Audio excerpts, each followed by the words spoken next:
much of a life when you're just a pretty face. Just to be whoever you are is no disgrace. Don't be scared if you don't fit in. Look who's in the reject bin. It's the Raggy Dolls. Raggy Dolls. Raggy Dolls. Raggy Dolls. Dolls like you and me. Raggy Dolls. Raggy Dolls. Raggy Dolls. Raggy Dolls. Made him perfectly. So if you got a bump on your nose or lumps on your toes, do not despair. Be like the Raggy Dolls and say I just don't care. 'Cause Raggy Dolls, Raggy Dolls. Raggy Dolls, Raggy are Dolls. happy just to be Raggy Dolls, Raggy Dolls, dolls like you and me. Mr. and Mrs. Grimes were on honeymoon, and the Raggy Dolls were secretly sharing their luxury cruise all around the Mediterranean Sea. They had sailed up the Spanish coast from Gibraltar to Barcelona, and then across to Corsica, where Napoleon was born. From there, they had gone on to see the sights of Rome and explored the ancient labyrinth on the island of Crete. It had taken them almost 2 weeks, but at last they were in Egypt. They had said goodbye to the cruise ship, and tomorrow they would be flying back to England. But right now, they were on their way to the pyramids of Giza. By golly, it's hot, said Dotty. and very dusty. Added Lucy. I'm not so sure I want to go into somebody's tomb. Oh, come along now, said Dotty. Buck up. We can't come all this way and not go in. Yeah, said Back to Front. It'll be all right. You'll see. No problem. When the bus stopped and the dust had cleared, the Raggy Dolls looked for a way to join the guided tour. Keeping out of sight, they made their way over to the biggest pyramid. Even Lucy cheered up when they saw Mr. Grimes trying to ride a camel. How do you get comfortable on these things? Whoa, there, you brute. Smile for the camera, laughed Mrs. Grimes. Oh, no, you're not videoing this, are you? So far, so good, said Dotty. All we have to do now is find a way in. No sooner had she spoken than the Raggy Dolls heard a strange noise. Psst. What was that? Said Lucy, all of a tremble. Psst. Over here, my friends.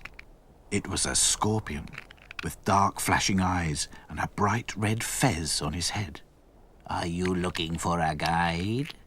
Why, yes, said Dotty, before she could stop herself. And then she noticed the sly look in the scorpion's eyes and the sharp sting on his twitching tail.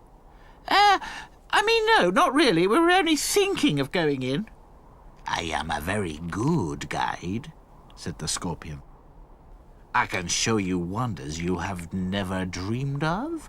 How do we know we can trust you? Said Sadsack bluntly. Yes, said Lucy. You might sting us or something. Oh, no, protested the scorpion. I could not do such a thing. My sting is for protection only. There are many dangers in the desert. You have nothing to fear. Follow me. Hearts beating, the Raggy Dolls followed the scorpion through the narrow gap in the side of the pyramid. Soon they found themselves in a long tunnel lit by torches of flame. The walls were covered in strange paintings. The Raggy Dolls listened as the scorpion explained to them. In ancient Egypt, the people believed that when someone died, Horus would bring them before Osiris, the god of the dead. Then they would take the dead person's heart and weigh it against a feather. If the scales balanced, the person had lived a truthful life. But if it was weighed down by sin, then the heart would be eaten by a monster. Oh, I don't like this, whispered Lucy. Can we go now? The scorpion laughed an evil laugh. Go?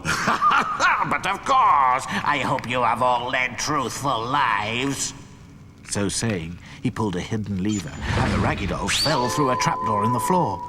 Down and down they tumbled until they landed in a heap on the stone floor of a secret chamber. Is everyone all right? asked Dotty, as the Raggy Dolls picked themselves up. Yeah, said Back to Front, just a bit shaken. Well, I don't call this all right, complained Sadsack. Who disturbs the eternal rest of the Princess Rami? Said a soft voice from the shadows. The Raggy Dolls stared as a beautiful Egyptian doll with big, wide eyes came towards them. We didn't mean any harm, said Lucy. We were tricked. We're very sorry. We're only dolls like you, as you can see. I cannot see, said the doll. The power of sight has been taken from me. The Raggy Dolls were shocked to learn that anyone with such beautiful eyes could be blind. But they quickly introduced themselves and explained about the scorpion and the trapdoor. Did he trick you too? Said Dotty. The Egyptian doll smiled sadly. No, he is a faithful servant. My name is Shibabi, doll companion to the Princess Rami. I have been here for many, many years. The Raggy Dolls listened as she went on to explain how thieves had broken into the tomb and stolen 2 big jewels from the eyes of a statue of Princess Rami. Since that day, my mistress has been unable to see in her next world, and I too remain in eternal darkness. But we've never stolen anything in our lives, said Dotty. We mean no one any harm, least of all someone like you who can't... She broke off, suddenly embarrassed. I do believe you, and I will help you, said Shibabi. The little Egyptian doll led the Raggy Dolls up and up along a narrow ledge that led to an opening on the other side of a deep chasm.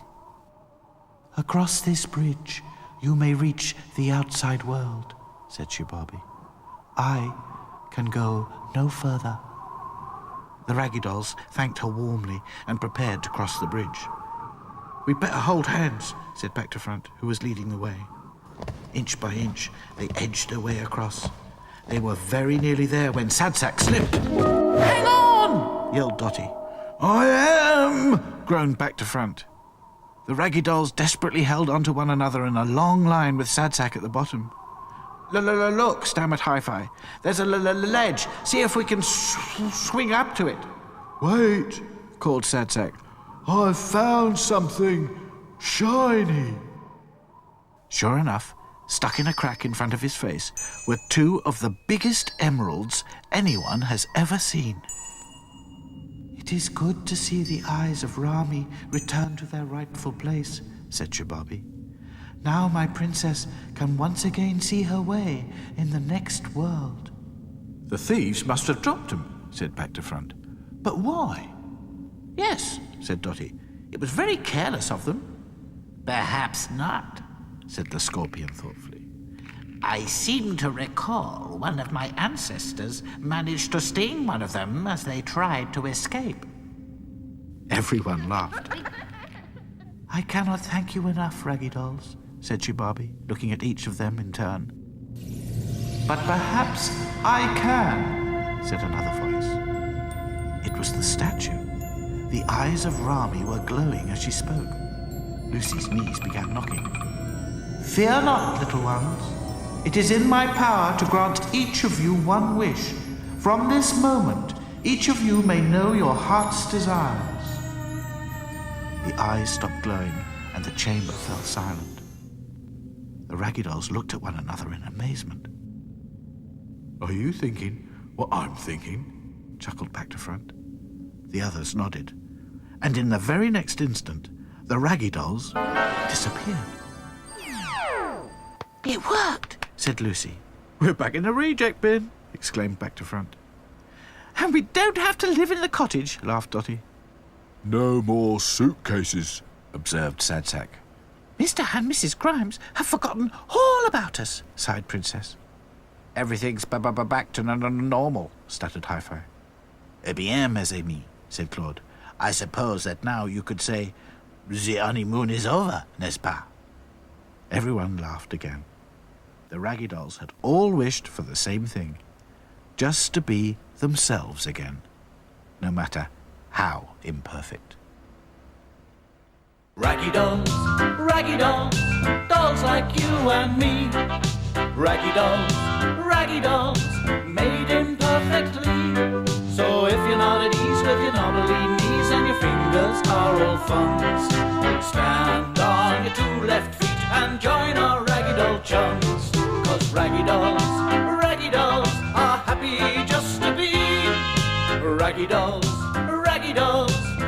like you and me.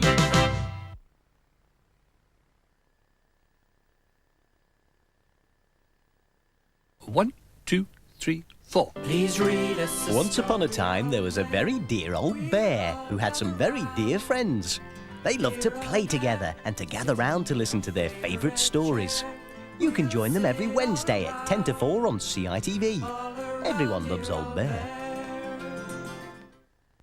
Can the hurricanes escape? Find out after cartoon time. That's next. Powerful attack vehicles with firing missiles and vibrasonic action and sound. Wow, feel the power! Military muscle men! Banana